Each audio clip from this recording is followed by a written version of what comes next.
All right, in this video, I'm going to go over section 5.2, Euler's method. So I'm going to focus on the error estimate of Euler's method, okay?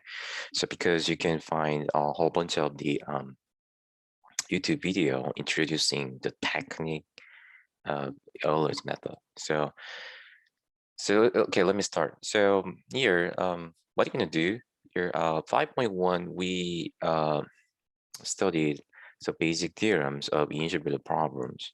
So the ellipsis conditions and well-posed integral problems, right? So now here we want to focus on how to approximate the solution of integral problems. The first one in Euler's, the first method we're going to study is the Euler's method. So let me, briefly, let me give the introduce the Euler's method. Okay, so first of all, we gonna divide the time interval, okay, so to n sub intervals. So here a through the b. Okay, so let me just see here for given right here, for given the integral problems right there, t is bounded by the interval of t is a through b. Okay, so y of a is alpha. That's the initial condition. Okay, so here from in the interval of t a b, we divide in n sub intervals, and then we're gonna get a through the a t1 t2 a is nothing but t0. Okay, and the t0 t1 t3 through tn. So the goal is to approximate the solution at each point t value. Okay, all right, so these points are called the mesh points. Okay, and then the h, the distance between two consecutive the mesh point, is called the step size. Okay, so it's ti, then we can define ti as the a plus I times h. This makes sense, right? So, well, then h is how to find the h. H is just the b minus a over n. N is a number of the intervals, or just yeah, or the n plus 1 is the number of mesh point, right? Because the sub-index of t is start from the 0, so n plus 1 is a number of mesh point. So now to approximate the solution of integral problem at each mesh point except for t0, because t sub 0, we know the exact value of solution at t sub 0. That's nothing but what? Initial condition, right? So now for each, to approximate the solution of integral problem at each mesh point, we're going to use Taylor polynomial. Okay, so see here right there. So assuming that y is, the exact solution is C in C2 space. Okay, then Taylor polynomial at ti, centered at ti, going to be y of ti plus actually t minus ti, but once we get Taylor polynomial centered at ti, we evaluate that polynomial, Taylor polynomial, at t sub I plus 1.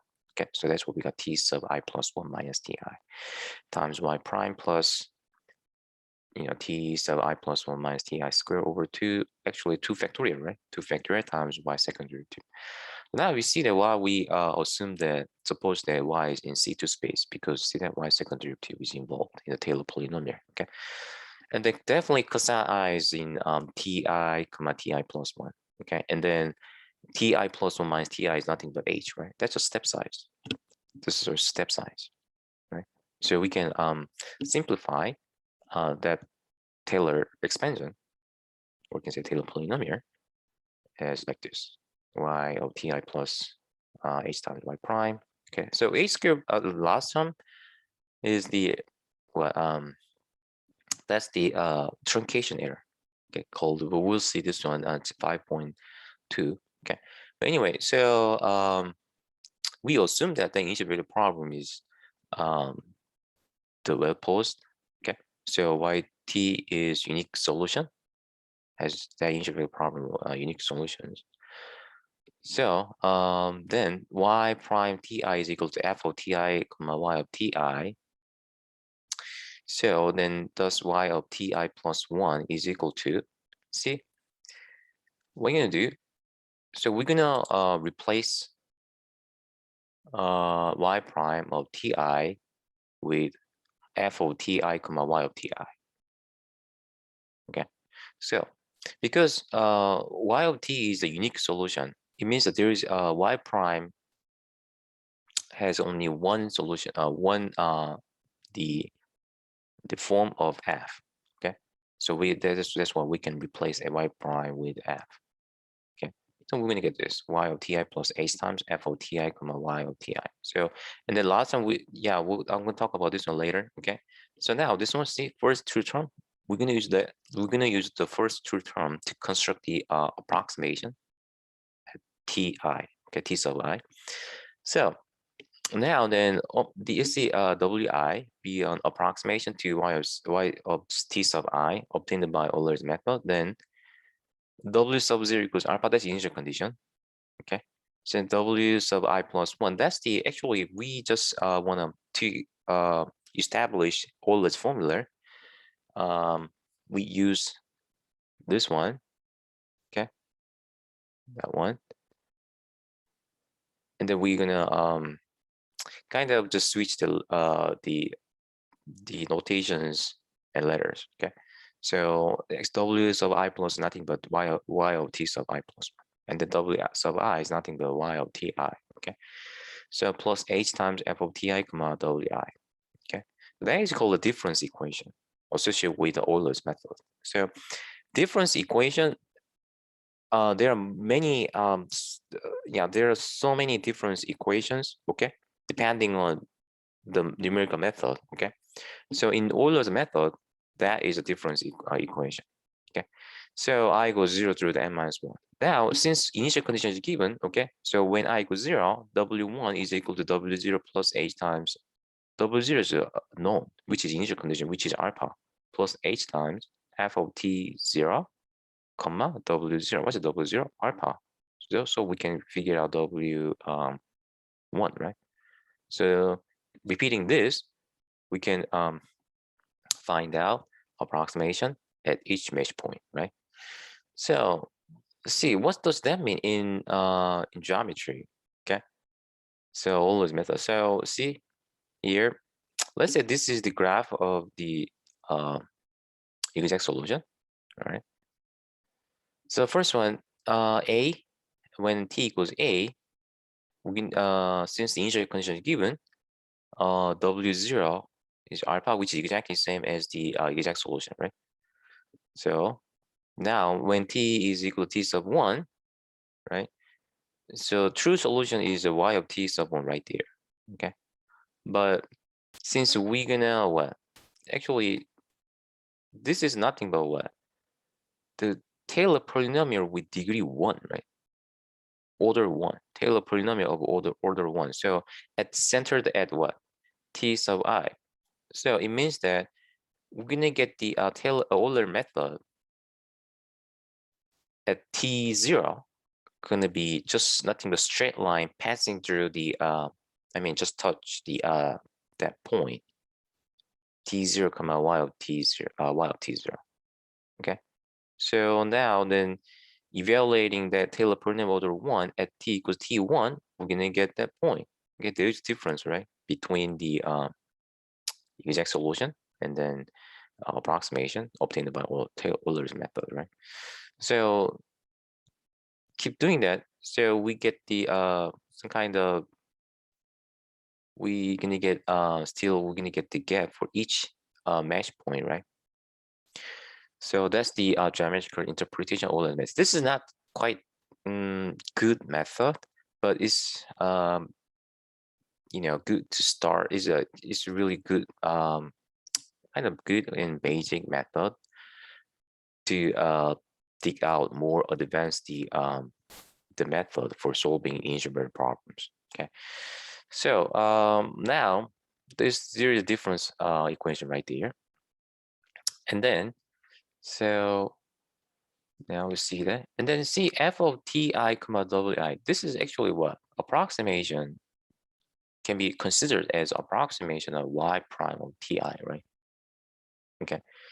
So why this is can be considered as approximation? Because of, you know, see the integral problem right there. I mean, look at this right here.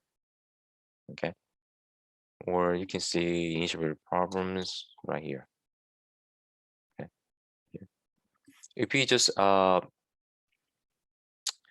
evaluate f at t and y, we're gonna get exact value of y prime, right? But what if we evaluate f of t comma not y but approximation of y, which is w? Then we're gonna get the approximation of y prime, right? That's what they are saying right here. Okay. So now then we can view w sub I plus 1 equals wi plus h comma f of ti comma wi. I told you this is a linear function, right? Actually, I mean, okay, or you can say Taylor polynomial of order 1, okay, on the ti comma ti plus 1. Now, then we just algebraically, you know, we subtract wi, okay, and then the this one, told you this one can be considered as y prime of ti, okay. So we're gonna replace this one by y prime. We're gonna get this, right? Okay. So now then, let's see example 1. So y prime, let's see, okay, let's see right here. Oh yeah, I'm sorry. So before going to see example 1, let's see. So what does that mean? So wi plus 1 minus wi. So the difference between two consecutive approximation, that can be is approximately f of ti comma wi times h. Okay. So now you see example 1. Y prime is given. Okay, t is bounded by 0 and 2, y of 0.5. Okay. Then first we need to find out. The question is to what? With n equals 10. So question is to find out the approximation obtained by Euler's method. Okay. So since n is given, we can find out h, which is 0.2. So ti is going to be 0.2 I plus what? A. What is A? 0. Okay. So and then W0 is 0.5, right? So this is difference equation associated with Euler's method. Okay. So and then function f is given. You see that y minus t squared plus 1. So we plug in this one into f with a t I and a w I with this. Right. So we simplify that, you know, this expression. So we get this, and then we plug in the index, okay, 1 through 9 into I. So then we can figure out the approximation. So now error bound for Euler's method. So okay, so now see, to determine an error bound for Euler's method, we need two computation lemma. Okay, first one, for any x is greater than or equals to -1 and m is greater than 0, we have 1 plus x to the m's power is bounded by 0 and e to the mx. Okay, how come? So yeah, see here's a proof. Okay, proof is simple. So we're gonna use Taylor's theorems. Okay, I mean, yeah, we just express e to the x as Taylor polynomial. Okay, so e to 0 over Taylor's actually yeah, background series. Okay, so e to the centered at 0. Okay, with n equals 1. So Taylor polynomial of order 1. Okay, so we're gonna get this right here. The last term is remainder term. So now we're the psi is between x and 0. Yep, and then so now we'll see 1 plus x plus I mean, this is Taylor polynomial of order 1 with the remainder term. That definitely this is greater than or equals 1 plus x, and this is definitely greater than or equals 0. Okay, all right. And then how come? Because x, the problem says that what x is greater than or equals -1, so that those two inequality must be true. Okay, And then this one is actually what? Is equal to e to the x, right? All right. So we got this. E to the x is what? Greater than or equals 1 plus x. Right. And then that 1 plus x is greater than or equals 0. Now we're going to take m's power for each side. Okay. 1 plus x to the m's power must be greater than or equals, less than or equals e to the x to the m's power, which is e to the mx. Pretty done. Right. Simple. So lemma 5.8. So let's see here. If s and t are positive, that means a positive real number. Okay. S and T are positive real number, and then a sequence AI I equals 0 to K is satisfying this. Negative A0 is greater than or equals negative T over S. Okay, and then A sub I plus 1 is less than or equals 1 plus S times AI plus T. Okay, then A sub I plus 1 is less than or equals E to the I plus 1 to the S power times A0, A sub 0 plus T over S minus T over S. That's a little bit complicated. But I mean, that complicated is quite long, right? But there is a pattern. Okay. So what's the idea? We start from the we're gonna use a mathematical induction. So for fixed integer I, inequality 3 imply that a sub I plus 1 is less than or equals 1 plus s times ai plus t. Okay, it doesn't make sense, right? All right. I just copied this one from 3. Okay. Now then, ai a sub I, right? A sub I, we can express, I mean, we can find out the inequality for A sub I, okay? Instead of A sub I plus 1. So A sub I is less than or equals 1 plus S times A sub I minus 1 plus T, right? So we plug in 1 plus S times A sub I minus 1 plus T into A sub I, so we're gonna get that inequality, right? So we keep that, okay? Keep replacing the A sub I to this A sub I minus 1 with this, okay? Keep doing that, then finally we're gonna get this. Okay, definitely you need to carefully look at this one. Okay, so now then, so right here, you see that 1 plus through the 1 plus s to the i's power. Okay, that's the can be expressed as the the series j equals 0 through I, and then 1 plus s to the i's power, right? And then this is what actually geometric series, right? The ratio is 1 plus s. Okay, and then actually partial sum of geometric series, I'm sorry, partial sum, because I must be a finite number. Okay, so it's not geometric series, but actually partial sum of geometric series. Okay, the partial sum of geometric series, there is formula for the partial sum of the geometric series, which is this. Okay, how come we see the next page? So if you have the calculus, the textbook, just you can find this stuff. Okay, why? But okay, so the right here, this is a s sub n. This is a partial sum of the geometric series. Okay, for the given the geometry partial sum of the geometric series right here. So a times 1 minus r to the I minus I plus 1 over 1 minus r. Just using that formula, we get this. Okay, then we simplify this, we're gonna get this. Because 1 is at the bottom, 1 minus 1 plus 1 minus 1 plus s is what? Just s, right? It's okay. So now then the thus here, right there, the partial sum of geometric series with the ratio of 1 plus s, that expression reduced by like that. Okay, right here. Okay, so we simplify this, we get this one. And using lemma 5.7, okay, with then we're gonna get this one. Okay, so definitely you need to I just gave the idea of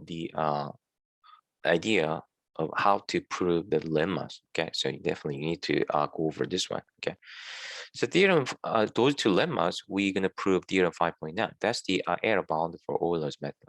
Okay, F is continuous and satisfies Lipschitz conditions.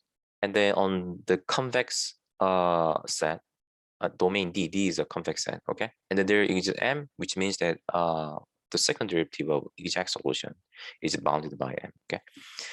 All right, and then Y of T is be the unique solution of algebraic problems, and then Y sub T0 is approximated by omega 0. I mean, omega 0 through W0 through the Wn are just what approximation at each mesh point, okay? So then what the C that Y of Ti minus Wi, that's the absolute error, right? Absolute error of the approximation obtained by Euler's method is bounded by this. Okay, I know it looks complicated, but look at this. M is fixed, right? L is also the Lipschitz constant, right? Fixed. Okay, this just a fixed number. M is a fixed number. L is a fixed number, right? A is also a fixed number. Okay, and then Ti. Let's see that Ti also is given, right? Okay. So then the only parameter we can control is H. Okay, so we can view this one as certain constant times H, right? So H is reduced and half, the absolute error will be reduced and half linearly. That's the meaning of that the error estimate. Okay, so the absolute error of the approximation obtained by Euler's method is what is linearly decreased as H is reduced linearly. Okay, that's the meaning of that error estimate. So now see that the proof right there. So here I'll just give the idea how to prove that theorem 5.9. Okay, so first one, yeah, definitely we're gonna start from the Taylor's theorems. We're gonna get the Taylor polynomial of order 1, okay, centered at T sub I, and they evaluate the Taylor polynomial at T sub I plus 1. We get this. Okay, now then, so here in the y prime T sub I, this is that is equal to what, f of Ti and y of Ti, right? So, and then you see, remember that difference formula right there? Difference equation, I'm sorry, difference equation associated with Euler formula. So we gonna use it later, okay? So now here, so to make I mean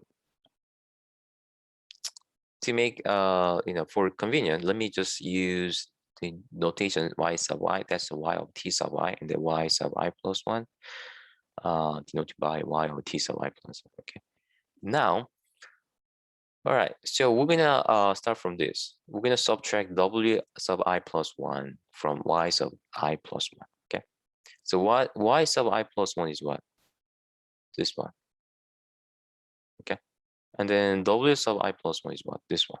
So literally we just subtract the difference, right hand side of difference equation from the Taylor the expansion of the exact solution at T sub I plus 1. Okay, here, right? Okay, so now then we're gonna take an absolute value and then the break up the absolute value of right hand side as 1, 2, 3 terms. Okay, so you see that y second derivative is bounded by m, and this one, remember that here, that is actually what, since the what the theorem, that theorem assumed that f satisfies Lipschitz condition, so this is bounded by L times the difference between y sub I and then w sub I, right? So we're gonna get this, see that, and then see, we're gonna combine the first two terms, we're gonna get this, right? And now then using the lemma 5.8, okay. So this is the what, so give me a second right here. So see, yeah, this one will be expressed as like that. Okay, all right, and then now then yeah, so finally we simplify the, you know, the the index, I mean the parameters, we'll get this. Okay, so key point is this. These are the algebra stuff. So what's the key point? So express the exact solution as a Taylor polynomial of order 1. Okay, and then we take a difference between the difference equation obtained by also associated with the Euler method and the Taylor polynomial of order 1 of exact solution. And then the using Lipschitz conditions, and then theorem lemma 5.8. Finally, we're going to get this, and then simplify. Okay, then we get this. All right. So the weakness of theorem 5.9 lies in the requirement that a bound be known for the second derivative of the solution, y second derivative. But yeah, so that's weakness. See here, we need to know. Give me a second. Right here, m. Right, m is involved here, but numerically, we're gonna use this one to figure out the how fast the error will be decreased, linearly, quadratically, or more faster. So that's the objective of the that's error estimate. So so you don't have, I mean, in practice, you don't have to figure out m. Okay. So now let's see. And then so yeah, so that's the weakness, right? But here, assuming that the partial derivative t and the partial derivative f with respect y both exist, then we could express y second derivative as the just first derivative of f. Okay, so now it's the example 2. Consider the following algebraic problems. Okay, so partial f partial y is 1, and then L equals 1. Using the method of integrating factor, we obtain the solution. Yeah, so I just use that method, what we learned in differential equation, okay, to find out solution with algebraic problems. Okay, so the if you just forget about the method, please go to the differential equation. Just go just grab the differential equation textbook and look at it. Okay, or just you may just when you look at this one, you may just can figure out quickly because you learned, okay, what that method is. Okay, so now then let's see. So here, let me see. All right, give me a second.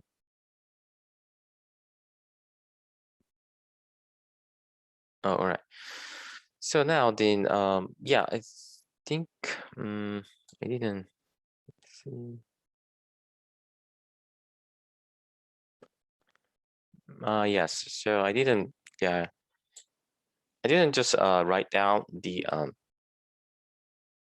method of integrating factor. I mean, solution. How to find out the solution using method of integrating factor here. But yeah, please look at the year note or just differential equation textbook.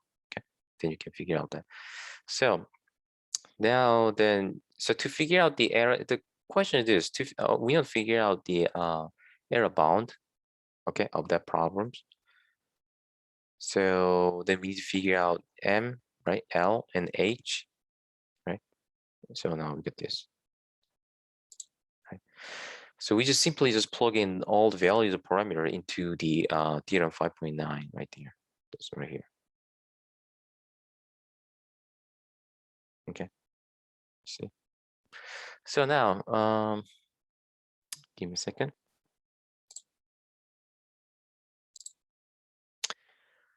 Okay, so now let's see. So here's a question. How can you find the optimal step size h? Okay. So now then here's the answer. Instead of the I mean, well, we have to find the optimal step size h because okay, so h is decreased, then we're gonna get the better accuracy. Theoretically, yes, but numerically, no, because h is getting smaller and smaller, you're gonna get the bigger round of errors. Okay. So see, The theoretically diminishing h give a greater accuracy, but numerically, however, as h becomes smaller, more calculations are necessary and more round of error is expected. So, okay, so think about this. Just a one, I mean, we know that for example, 1 divided by, 0.10 to the negative 6, right? It's not a big deal, but numerically, the 1 divided by really small number will give you the more bigger the round of error, okay? Or just really small number divided by the really small number also give you the big round of error, okay? So numerically, you have to avoid that kind of situations. So now, so it's kind of that's here that issue cause that question. How can you find the optimal step size h? So instead of difference equation form, here's the answer. We use the following form. Set delta sub I plus. What's delta sub I plus 1? That's the denote the round of error. Okay. So now if just so delta sub 0 and delta sub I plus 1, delta sub I is just round of error. Okay. So now theorem 5.10, let y of t denote the unique solution to the integral problem. Okay, and then a u0 through un be the approximation obtained using equation 5.11, right? Okay.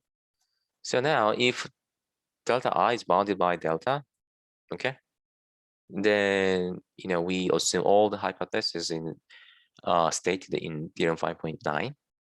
Okay. So it means that f is continuous and satisfies Lipschitz conditions, and there exists m. What is m? This is upper bound of, bound of the second derivative of exact solution. Okay. Then you see that y of ti minus ui. Ui is the what? The approximation obtained by modify the difference equation, considering the involving delta. Okay, right here. So that error is bounded by this. It's complicated, right? So we're not going to prove this. Okay. So here, look at this. As the error boundary is no longer linear. You see that because delta of h is involved right there, right? Okay. I know delta is bounded by delta, right? So we can consider that term is kind of constant term. This is constant term. Okay. L is also the fixed number. M is a fixed number. Okay, delta is a fixed number. H is a parameter we can control, right? But this is not linear, right? H is increased. That the first fraction is increased, but H is decreased. First fraction decreased, but second fraction is what? Increase. Right? So what? H approaches infinity, then what if H approaches infinity? Then delta over H approaches 0, but the H times M over 2 approaches infinity. So this one equals infinity. Okay. So what if H is approaches 0? H approaches 0, then first term fraction approach what? 0, but second term fraction approach infinity. So either H approaches infinity, H approaches 0, then we're going to get infinity, right? So to find the optimal step size H, so we need to find out what the absolute, the absolute minimum, right? So we want to find out what this is the what the error bound of the UI, right? So we want to find H so that error bound get the minimum value, right? So since I told you all the letters are just fixed, right? Constant, right? Except for H. So we're gonna consider this one as a function of H. See, and then we're gonna find out what absolute minimum. Okay, we know how to find out absolute minimum, right? And we learned the calculus one, right? So we find a critical value, a critical point, okay, which is 2 delta over square root of 2 delta over m. So and then if h is less than that critical point, e prime less than 0, it means that e of h is decreasing. If h is greater than this, then e of h is increasing because e prime is greater than 0. So that means what? That function e of h has what? the relative, local minimum at the critical point. Okay, so at this that value of h,